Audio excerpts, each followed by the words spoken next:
Hello everyone, রনিটিয়া ব্লগসে আরেকটি নতুন ব্লগে তোমাদের সবাইকে অনেক অনেক ওয়েলকাম। তো ভিডিওটি ভালো লাগলে অবশ্যই সাবস্ক্রাইব করে পাশে থেকো। গোটা ভিডিওটা স্কিপ না করে দেখতে থাকো, তোমাদের অবশ্যই ভালো লাগবে। টাইটেল আর থাম্বনেল দেখে তোমরা বুঝে গেছো কোথায় যাচ্ছি। হ্যাঁ, আজকে আমার ছোটবেলার বান্ধবী কাম দিদির এঙ্গেজমেন্ট পার্টি আছে। নার্সারি থেকে আজকে আমরা আজও একসাথে, আবার কাকুর মেয়েদিকে দিদি হচ্ছে, তো তাই জন্য বললাম। তো রেডি হয়ে বেরিয়ে পড়লাম। তো আর হচ্ছে এই লজটাতে হবে এঙ্গেজমেন্ট পার্টিটা।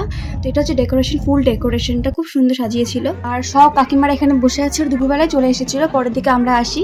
আর এগুলো হচ্ছে স্টার্টার, ফুচকা ছাড়া আমি কিচ্ছু খাইনি, শুধুমাত্র পান আর ফুচকা খেয়েছি, আর কিচ্ছু খাইনি, ওগুলো ভালো লাগেনি খেতে। আর এগুলো হচ্ছে আমাদের ছবি, যতক্ষণ ফাঁকা ছিল ততক্ষণ আমরাই ছবিগুলো তুলে নিয়েছিলাম আমাদের ফ্যামিলির সাথে। তো এগুলো হচ্ছে সেই ছবি। আর তার পরের দিকেই সবাই চলে আসছে, মানে পুরো লজটা তখন ভিড় হয়ে গেছিল, প্রচুর লোকে। আর এই যে আমাদের আজকের মেন মানুষ, মানে এরই এঙ্গেজমেন্ট, আর দুজনকে দেখতে খুব সুন্দর লাগছিল। তো বড় ভিডিও অলরেডি আপলোড হয়ে গেছে, তোমরা রিলেটেড ভিডিও থেকে দেখে নিও। ততক্ষণ তোমরা ভালো থেকো, সুস্থ থেকো, টাটা বাই।